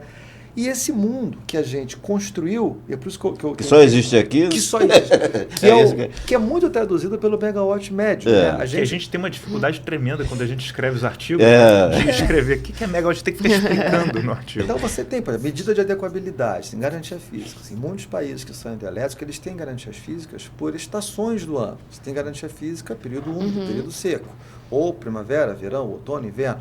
Por quê? Porque a capacidade de suprimento firme do sistema, ela varia de acordo com a estação, porque varia de acordo com o recurso. Né? Então, eu acho que a gente está sendo forçado, porque a realidade se impõe, né, Edivaldo? A gente não consegue brigar contra ela, a começar a entrar numa discussão mais granular. E isso vai conflitar com os legados que a gente tem, que são contratos que ignoram tudo isso. Né? É isso. No último PMO, pela primeira vez eu vi que o ONS, ali naqueles resumos que põe lá no site, ele tem uma página lá agora que tem disponibilidade por fonte. Nunca tive aqui. Disponibilidade, não é capacidade, nem... Eu achei aquilo interessante, que aí foi por isso que você soma a disponibilidade, que é uma maneira de você dimensionar a oferta. É tudo que está disponível naquela... Aí soma, dá 200 e poucos gigawatts de disponibilidade para uma oferta de 80. Mas eu sei que tem tudo isso que você falou, naquele instante e tal, mas aquela era o excedente de disponibilidade no dia que foi acionada a bandeira vermelha, entendeu? E no dia, essa que se o cara me perguntar lá, eu não sei se vocês vão acreditar, mas é dessa maneira, né? Mas tem que ser assim. Ela teve uma vez que eu sugeri que chamasse o Luiz Barroso, você consegue, ele conta até piada em inglês. Não, e para comprovar que você está falando a verdade também, não vou trazer outra pessoa aqui para... Pelo menos dizer o parecido que eu ia dizer, porque senão o cara chama o mesmo cara, lá vem o cara de novo. O Brasil fez escolhas, né? Novamente, né? Assim, o Shakespeare, quando escreveu Hamlet, ele tem uma frase que ele fala assim: "Though may be madness, there is method in it." Então, embora pareça loucura, tem método. E muito do que a gente está fazendo tem um método, né? Então, assim, as distribuidoras ficam subcontratadas, ok, mas no Brasil ele fez um contrato de geração que ele é take or pay com a distribuidora. A distribuidora, ela paga pela garantia física sim ou sim. Em outros países não é assim. Claro. Em outros países, o contrato, se eles são, por exemplo, na América Latina, Chile, Colômbia, Peru e tal, pague o consumido. O contrato ele é 100% flexível. Então, a distribuidora não tem o problema de ficar sobrecontratada em garantia física, porque quem toma esse risco é o gerador. Aqui isso foi para a distribuidora. Foi uma escolha feita lá atrás. O PPA deles, né, é móvel. O PPA deles é móvel. O CCR é em megawatts e médio. Isso. Mas enfim. Então, eu vou... Pior que eu tenho bastante culpa em muita coisa. Não, mas aí eu vou te dar uma dica, né, Edivaldo, para você e para quem nos assiste também. Tem um outro livro legal, vocês podem procurar aí no Google, vocês vão adorar, chamado Mistakes Were Made, entre parênteses, but not by me, fecha parênteses, tá? Que é um livro que basicamente é narrado tudo na terceira pessoa, que olha, erros foram cometidos, mas na terceira pessoa eu não tenho nada a ver com isso. Eu já citei esse livro no texto, e o título do artigo é "Você ainda vai errar novamente". Exatamente. Mas, Lucas, não eu, né? Aproveitando essa conversa aqui e a ideia que Street falou, né, sobre o fatiamento da reforma, você acredita que uma solução possível, né, para esse mercado de curto prazo está mais aderente à realidade seria, por exemplo, a gente criar um mercado de capacidade e isso ser algo trazido para a mesa, né, como atributos, talvez como serviço ancilar, talvez como uma responsabilidade do gerador? Essa é a pergunta do dia. Acho uma ideia interessante, mas assim, na realidade, hoje o pagamento por serviço ancilar, como o Street mencionou, é muito baixo. Assim, a gente está falando de R$50 mil por ano para alguns serviços. Então, é algo quase que irrisório de fato. E o que eu percebo é que o Brasil tem muita dificuldade de inovar com a construção de novos mercados ou esquemas competitivos, né? É sempre um remendo em algo que já é um pouco conhecido na lógica de leilão. Então, primeiro foi discutida a separação de laços de energia lá atrás, foi criado o leilão de capacidade na forma de potência. E agora a medida provisória incluiu a palavra flexibilidade além da potência, né? Porque teve toda a discussão sobre a questão da judicialização do leilão de capacidade na forma de potência de 2025 em relação ao fator A, que buscava justamente dentro do preço de referência estabelecer ali alguma sinalização da importância da flexibilidade para a solução que seria contratada. Então, o que eu observo muito é que no Brasil sempre se faz um remendo, assim, vamos usar a lógica de leilão que a gente já conhece, foi utilizado na de energia nova, a gente faz um outro leilão, aí a flexibilidade é um critério, porque potência não era um critério, só tinha critério de energia antes, depois foi discutido o critério de potência. A EPE fez uma análise que deveria ter critério de flexibilidade, a resposta recente foi que não, aí agora está sob avaliação. A medida provisória trouxe agora, então vamos poder também contratar via reserva de capacidade a flexibilidade, porque dá para contratar energia, foi o leilão da Eletrobras, dá para contratar potência, também a gente joga a flexibilidade. E não uma discussão de vamos criar um mercado de capacidade apartado do que a gente já conhece, ou vamos criar um mercado de serviços ancilares de fato. A minha sensação é que toda vez que você chama um leilão de reserva, é que faltou alguma coisa no mercado. Tem algum problema ali, né? Se a gente está fazendo um leilão de reserva de capacidade agora, o INS está com um problemão, ele mostra, inclusive, a demanda de flexibilidade que ele tem, e a gente está fazendo uma coisa emergencial. Por quê? Porque não veio pelo mercado. Sim, né? é então verdade. é uma falha. Então a gente tem que tomar cuidado. Isso é um sinal para a gente. Mas é que o mercado ele não tem nem como demonstrar essa necessidade, né? Perfeito. Então essa é uma falha do desenho de mercado que não consegue trazer os incentivos corretos para que a gente tenha uma expansão com as fontes que tenham o portfólio de atributos que o setor precisa. Então, quando a gente fala de leilões de capacidade para os próximos 5, 10 anos, eu já fico, opa, você quer fazer um leilão de capacidade agora, para um ano agora, para você resolver um problema emergencial que não tem como você passar e fazer todo um redesenho do mercado e ter os incentivos funcionarem e atrair, não tem como. Então, você tem que resolver o problema, você faz um leilão de capacidade. Mas você perpetuar isso para os próximos 5, 10 anos e falar que agora daqui para frente tudo vai ser leilão de capacidade como era antes de coisa, eu acho que isso é uma escolha de um caminho que não vai consertar o mercado de jeito nenhum. Né? Então, eu acho que a gente devia olhar para essa coisa dos leilões, porque a expansão do sistema ela é primordialmente uma coisa que deveria ser otimizada. Se você não olhar todos os atributos ao mesmo tempo, você vai cometer o mesmo erro que a gente cometeu lá atrás. Lá atrás a gente cometeu um erro que era, a gente achava que só precisava de energia e o resto vinha junto. Fizemos leilões puramente energéticos, à base de garantias físicas. Uhum. Conseguimos o que conseguimos. Eólicas, solares, no Nordeste. Até fizemos muitas hidrelétricas no passado e tudo mais. Mas o que a gente está fazendo agora é porque a gente está faltando a flexibilidade, a gente vai fazer um leilão para a flexibilidade. Naquela época a gente fez o leilão de energia e não considerou a flexibilidade, não vê a flexibilidade. Agora a gente vai fazer um leilão só de flexibilidade, mas vai vir a energia junto. E isso vai atravancar as coisas e o próprio mercado. Então, se a gente não começar a olhar que os leilões são, de certa forma, de reserva, né? Uma falha do mercado. Está precisando de alguma coisa de reserva porque o time titular não está dando conta. Né? Talvez você precise de um reserva porque o titular não está dando conta. Então, se você não olhar isso e começar a repensar como são os seus leilões, você vai sempre fazer um leilão para consertar um déficit de alguma coisa. Então, vai ter sempre gente falando, vamos fazer um leilão regional, porque está faltando energia lá. Vamos fazer um leilão de potência, capacidade, vamos fazer um leilão de flexibilidade.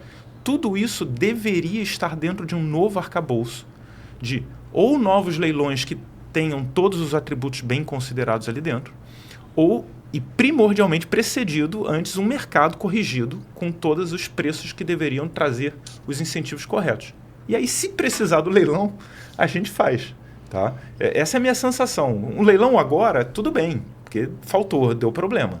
Agora, para frente, botar um planejamento de leilões de reserva para todo sempre, eu acho Mas aí, como é que a gente faria isso? Você acha que a gente deveria colocar essa conta para o consumidor, essa conta para o gerador que seria responsável também por contratar a flexibilidade, se ele não tiver, por exemplo?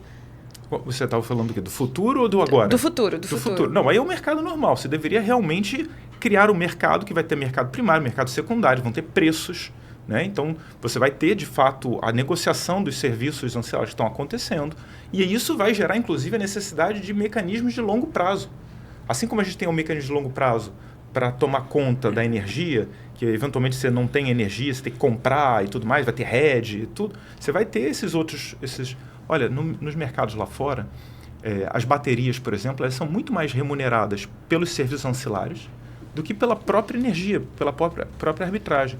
Então, os serviços ancilares são uma forma de você prover ao sistema aquela parte que a gente está sentindo a necessidade agora. Isso tem um preço que sai de uma negociação igualzinha de uma negociação de mercado.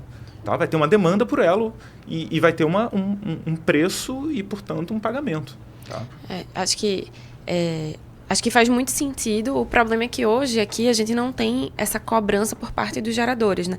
E é difícil quando você tem uma outorga que dura 30 anos, né, 35 anos, você colocar novas obrigações, né, para esse gerador que não estavam previstas inicialmente. Então, realmente, a gente precisaria de uma reforma urgente e talvez não conseguisse incluir determinados empreendimentos que hoje já existem. Você veja um efeito interessante. Hoje a gente faz o curtailment. O curtailment tira a renovável, vamos dizer assim. O que a renovável faz? Ela entra no lado direito uma restrição lá do operador, do problema do operador, que fala, preciso de reserva. Então, toda vez que tem mais renovável, vai ter uma restrição falando, olha, eu preciso de mais reserva de uma hidro ou de uma térmica, mas majoritariamente hidro. Quando você corta ela, o que você está falando? Você está falando, eu preciso de menos reserva. Vamos pensar que a gente corta 100% das renováveis. Você vai precisar só da reserva necessária para aturar a variação de carga, não mais das renováveis. Bom, então existe um custo de oportunidade de você cortar ela, que é menos reserva. E menos reserva hoje não é valorado. Você não tem o pagamento de fato. Mas ela entra no bolo da energia. Você deixa de prover energia, cria um espaço na hidrelétrica para ela prover aquela reserva. Ela está deixando de ganhar aquele dinheiro. Em todos os mercados do mundo, isso aqui chama reserva, chama mercado de reservas. Tá? E aí tem vários tipos de reserva, primária, secundária, terciária, e tudo isso tem um preço. E esse preço é a variável dual associada à restrição de reserva, tá? Que se embola na energia. O mercado americano ele é todo baseado nisso, com otimização de energia e reserva. E tem um preço disso. Então, se a gente for cortar, a gente vai ver esse custo se os modelos e os mercados estivessem lá, entendeu? Juliano, eu não vejo dificuldade assim, de criar bom, dificuldade sempre tem. Aliás, tem uma emenda na medida provisória que propõe a criação de um mercado de capacidade, não de reserva, de capacidade, em que não tem lá, lógico, regulamento. Quem precisa de reserva, vai e contrata reserva, e não via leilão. Tem isso já numa emenda à medida provisória. A CP 33 dava alternativas para resolver isso. Uma dessas era era o que está na emenda da medida provisória. Quem precisa contrata, e a outra era por encargo via leilão. Então, tem as duas alternativas. Mas você tem razão quando você fala que faz um leilão agora para produto de diversos anos e a lógica é sempre leilão. O próprio ANS, quando no PEN, diz, olha, faça leilões anuais, porque pode ser que eu não sei definir o montante agora. Eu sei agora para um ano, mas não sei para os anos seguintes. Então, eu concordo com você não sabe a demanda, mas o pagamento vai ser certo. É isso. E você não sabe como é que as fontes vão entrar, onde, como é que vai ser o você mês. vai retrair, se não vai. Aí você já contratou uma coisa que daqui a 30 anos para frente... O que a gente sabe, o Barroso pode falar muito mais, vocês dois, sobre isso do que eu, é que o requisito de potência agora ele é uma coisa importante, ele vai ser necessário mais ou menos com o passar do tempo, mas eu concordo, dizer que agora vamos fazer um leilão para isso, um leilão para aquilo. Acaba acontecendo até agora, né? Ficar brigando, hidrelétrica, termoelétrica, vamos colocar um subsídio para o gasoduto, porque leilão no Brasil é para isso, né? Para fazer um para cada um e não para resolver o problema que se tem, né? Então, eu acho que é por aí, e, novamente, eles tentaram resolver lá em 2016, 2017, o que está hoje, a pergunta. E outra coisa, né? Nenhum contrato de concessão antigo dá o direito do cara não se submeter à modificação. Desse direito. Os advogados gostam disso, mas não existe esse direito, não. Não existe um direito ao regime, né? Você fica submetido às novas normas, mas existem limites também para esse regime, né? O que é que pode ser acrescido ou não. Isso é uma grande discussão. Mas, Barroso, eu queria escutar até pelo seu posicionamento, né, nessa construção da CP33 e essas alternativas, né, a essa capacidade tão necessária, né, a flexibilidade, a capacidade tão necessária no sistema. Como é que você vê essa solução? O que é que a gente poderia fazer agora para solucionar? Seguir o caminho do leilão é uma via, criar esse outro mercado, né, trazer essas obrigações é um outro caminho. Como é que você vê hoje, dentro da realidade que a gente tem no sistema, qual seria uma solução viável? Mas para quê? Para qual problema? Para o problema da flexibilidade. Então, a flexibilidade, hoje em dia, né, você compra energia. A flexibilidade é um produto que o Brasil às vezes tem de graça quando compra energia ou que tenta obter quando compra potência, né? Se você olhar esse leilão, por exemplo, agora o LRCAP, ele é um leilão de potência com requisitos de flexibilidade. Então, ele quer comprar capacidade de suprimento instantâneo, mas ele coloca requisitos de rampa para cima, para baixo e tudo mais.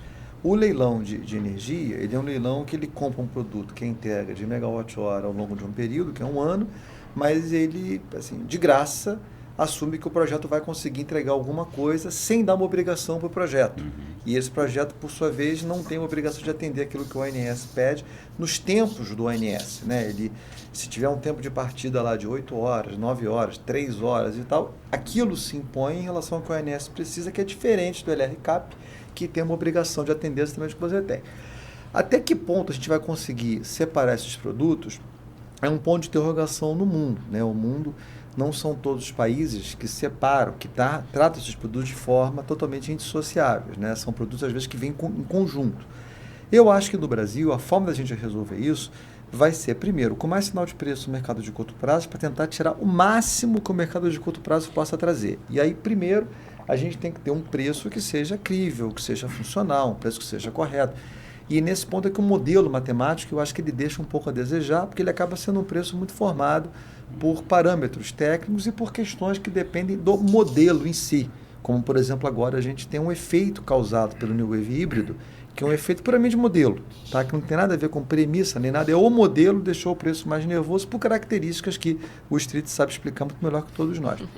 Aí você pode precisar de mecanismos complementares.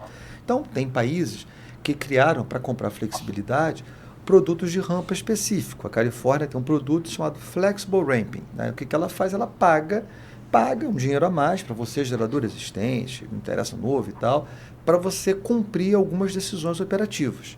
São produtos de curto prazo, porque, e aí entra a parte principal da minha longa fala aqui, desculpe mais uma vez, porque periodicamente o operador e o planejador fazem avaliações prospectivas de flexibilidade.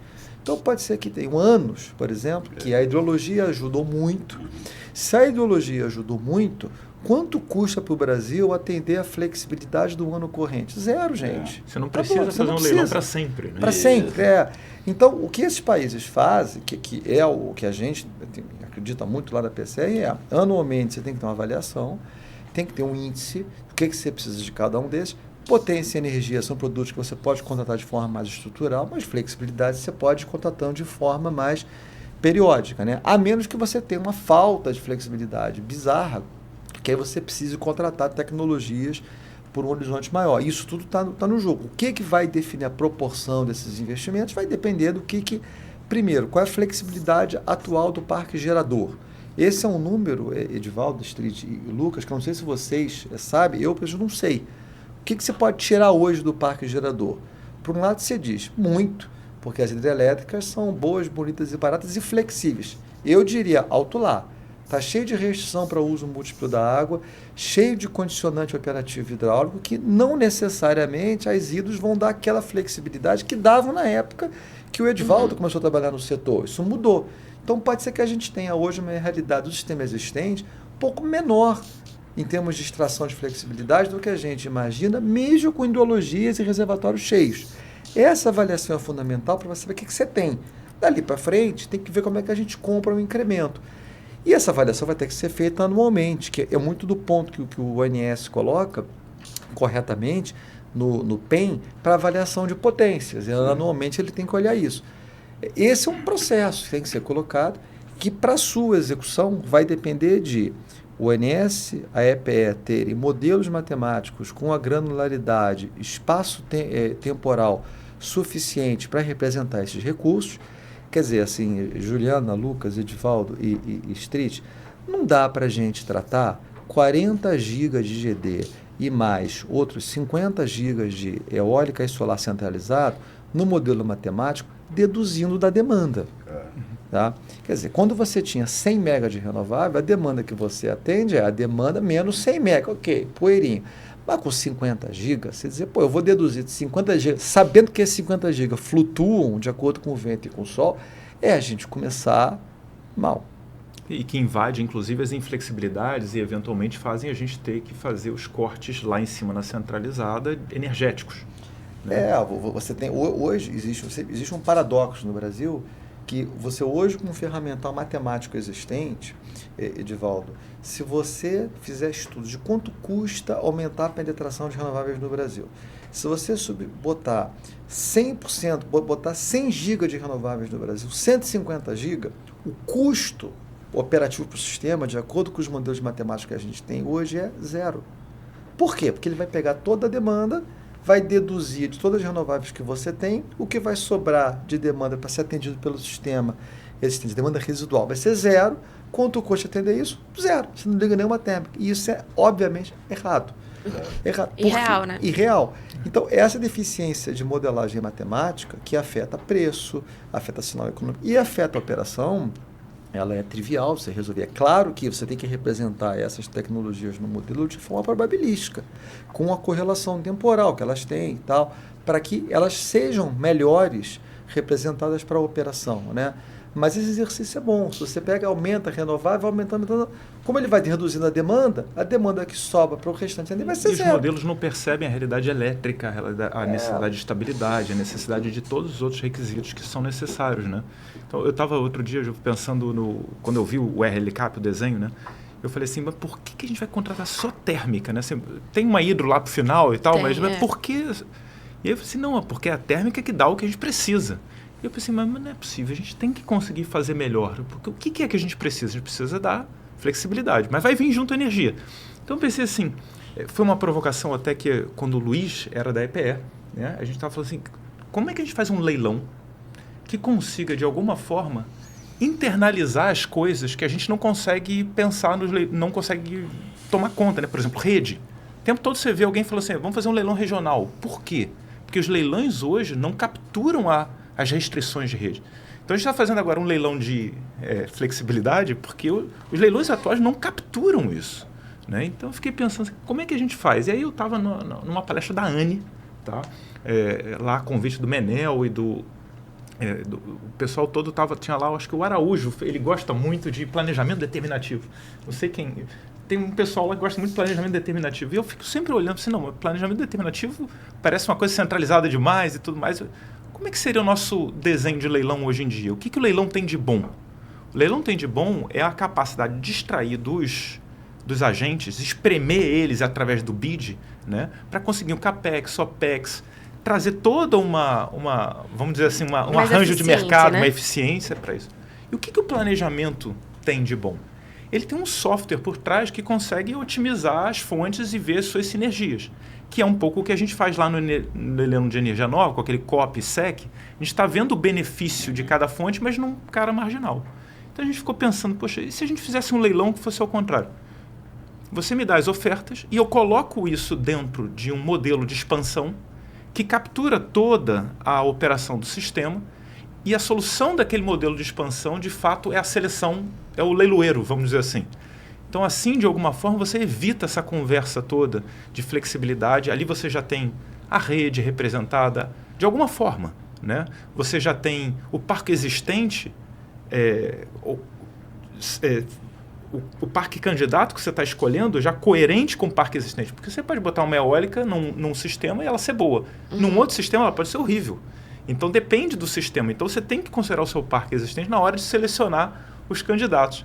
Então, essa ideia de um leilão, tá, com um leiloeiro otimizador, vamos dizer assim, ela traz uma coisa interessante, que é a possibilidade, inclusive, de você fazer um leilão G+T. Que na hora que você vai expandir a geração, você sabe que você vai ter que expandir a transmissão, mas você poderia mudar quais são os geradores selecionados por conta da expansão necessária. Então, é uma coisa que eu fico pensando, se de repente a gente não está perdendo um pouco de tempo analisando coisas muito para frente, resolve o problema de agora e tem que botar o pessoal para estudar um pouco, para fazer novos desenhos de leilão mais coerentes com a necessidade de um planejamento integrado que sempre vai existir toda vez que você falar de recursos muito doidinhos, assim, com variabilidade, com muita restrição de transmissão, tá? Então, acho que a gente tem que olhar um pouco também os desenhos dos leilões.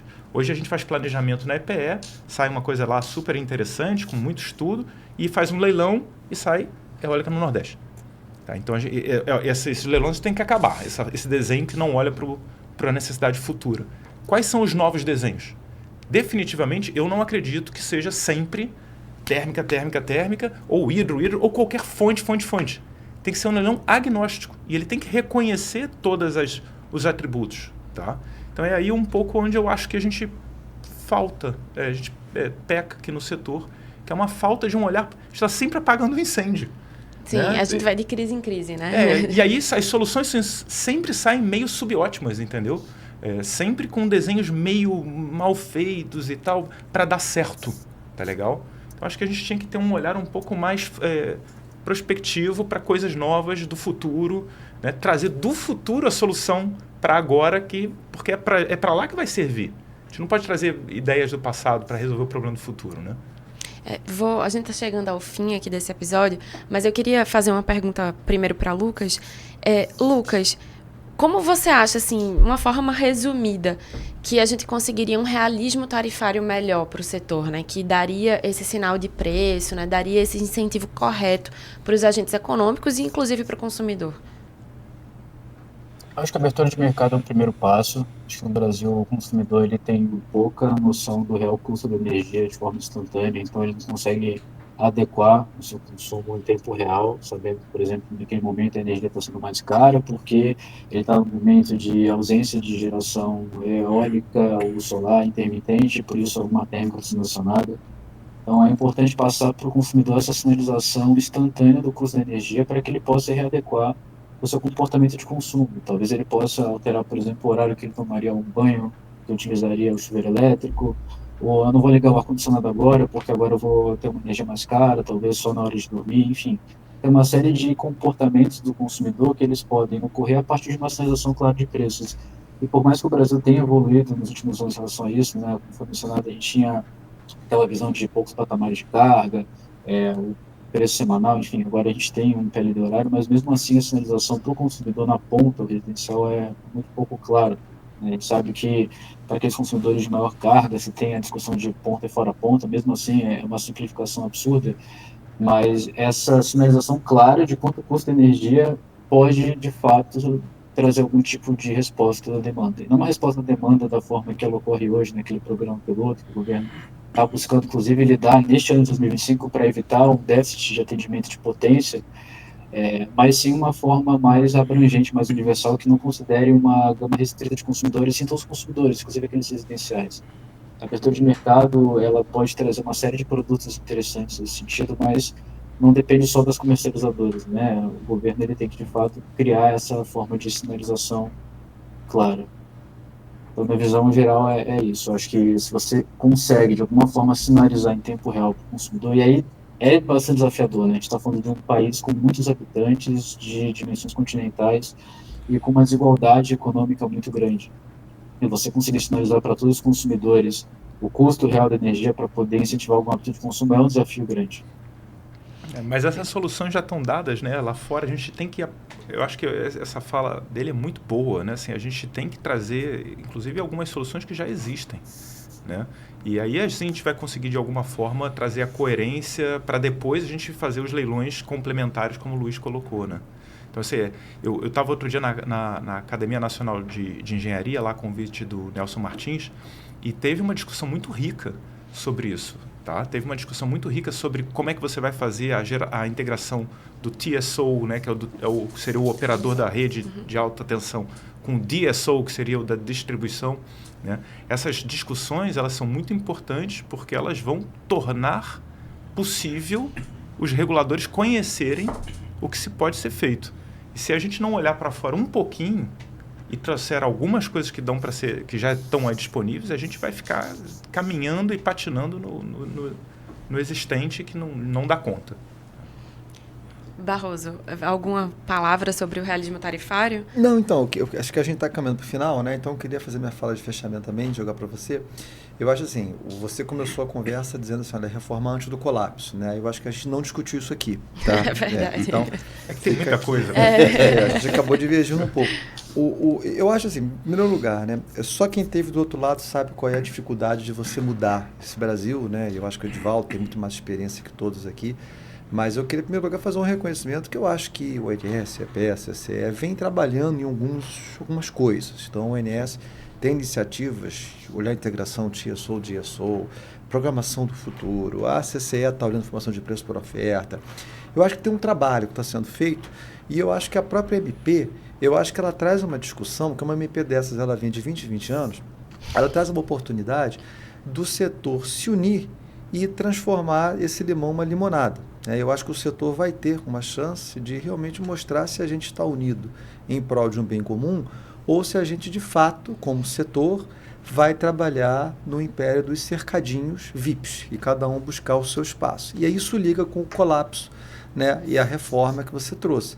Se a gente continuar se particularizando, buscando modelos de negócios que são muito mais voltados para não pagar do que para pagar o valor certo, né, a gente, como setor, vai ter um grande racionamento financeiro, com o sistema mesmo fisicamente bom, o que vai provocar, em algum momento do tempo, a gente criar um ESS, que vai ser o encargo da salvação do sistema, né, para poder ratear essa conta de todo mundo e começar de novo, e isso não é bom.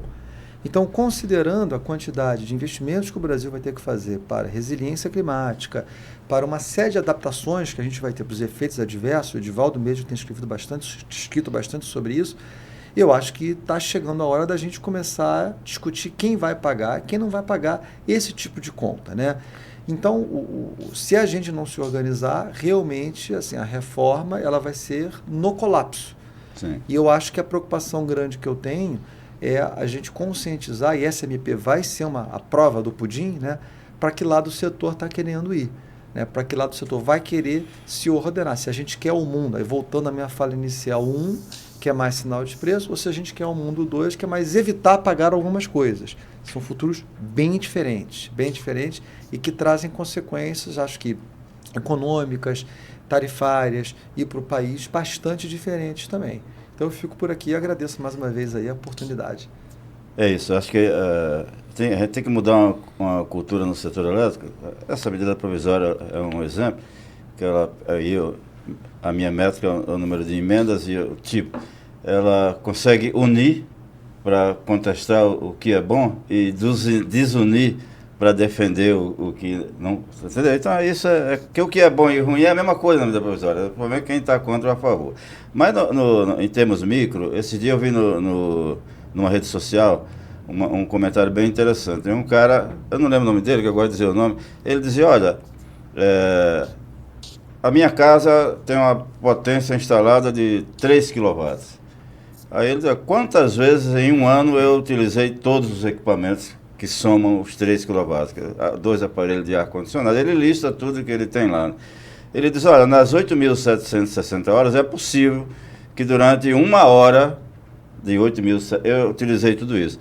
Mas é com base, por isso, para falar sobre sinal de preço, é com base nisso que a distribuidora dimensiona a rede, dimensiona a transformadora e tal. Ou seja, do mesmo jeito que a distribuição pode estar superdimensionada para atender as casas, que você colocou lá equipamentos que você não utiliza ao mesmo tempo, e a coincidência é super importante para a distribuição, aconteceu na geração. Você colocou muito mais equipamentos, não potência ou energia do que precisa. Então, a racionalidade, a coerência econômica e tal é essencial em tudo isso que a gente falou. Que esse exemplo eu achei muito legal, porque eu comecei a fazer minha conta e falei, nossa, qualquer um por fazer essa conta vai ficar decepcionado. Você pode fazer qualquer um de vocês na casa de você. Sim. Entendeu? E é isso, infelizmente é assim. Isso tem que mudar. Não é em todo mundo. Entendeu? Quem tem contrato de demanda tem solução. O contrato de demanda você não só sabe quando é que vai usar e quando, você não precisa contratar tanto. É por isso que proporcionalmente, mas o consumo de energia elétrica na Espanha é muito menor que no Brasil. Sim, é menor porque o país é menor, porque tem menos gente, mas também é menor porque se usa a energia de uma maneira mais coerente que a gente faz. A gente só vai ver o pessoal botando bateria, fazendo investimento nisso, né, em flexibilidade, depois que os preços estiverem reproduzindo. Né? Foi o tema central da nossa discussão. Eu diria duas coisas para terminar, porque eu acho que eu já falei demais. Eu acho que a primeira Você vai terminar 2 vezes. 2 vezes? Não. Eu já falei uma, né? Vou furar a fila de novo. Não quero me cortar, não. Vai lá. Não, eu acrescentaria 2 coisas que eu acho que é importante. Né? A primeira, tem que ter uma reforma de mercado, uma segunda fatia da reforma. Reforma do mercado de curto prazo para que a gente traga os principais incentivos. Tá? E aí o Luiz falou uma coisa muito bacana, que você não precisa só de leilões de longo prazo para as coisas que estão faltando. Você pode fazer leilões de curto prazo. Por exemplo, o RD está fazendo um leilão de disponibilidade de 3 meses, poucos meses, que traz ali um aporte muito interessante. Isso poderia acontecer para as reservas e tudo mais. Né? Então, mercados de curto prazo com mecanismos de contratação de disponibilidade também de curto prazo, também são mecanismos importantes e interessantes. Né? E por último, eu acho que o Luiz também tocou nisso, mas eu gostaria de fortalecer que a gente precisa, de fato, fortalecer as nossas instituições setoriais. Então, por exemplo, EPE, CCE, ONS, lá dentro tem muita gente boa. E tem as soluções. O pessoal está olhando para coisas muito importantes ali dentro, como o Luiz colocou. Todo mal começa quando vai dali para cima. né? E aí entra Senado, e entra não sei o quê, e entra umas coisas ali no meio que bagunçam a conversa. Então, quando a gente fortalece as instituições, os seus ritos e respeita essas alçadas, a gente vai fazer planejamento bem feito porque tem a EPE lá para fazer, operação bem feita porque tem o operador. E tem o mercado também bem feito, porque a CCE também está fazendo um trabalho maravilhoso de estudo, inclusive, de fazer mercado por ofertas e tudo mais. Ele está olhando isso tudo. Então, esse é o ponto. E o regulador, né? Porque hoje, nunca antes na história desse país, houve tanta coisa na mão do regulador. E também um déficit na própria forma com que o regulador está recebendo o seu dinheiro. Né? Acho que isso também é uma parte importante. Bom, acho que a gente tem assunto aqui para não acabar pra mais, sempre, né? Eu aprendi muito com vocês, obrigada. Mas chegamos ao fim de mais um episódio da 2ª temporada do Iluministas, Reformar antes do colapso. Agradeço imensamente aos nossos convidados, Luiz Barroso, Alexandre Street e Lucas Ribeiro, pela profundidade nas discussões. Agradeço também ao nosso debatedor, Edvaldo Santana. Não esqueçam de acessar nosso portal e nos seguir nas redes sociais e no YouTube.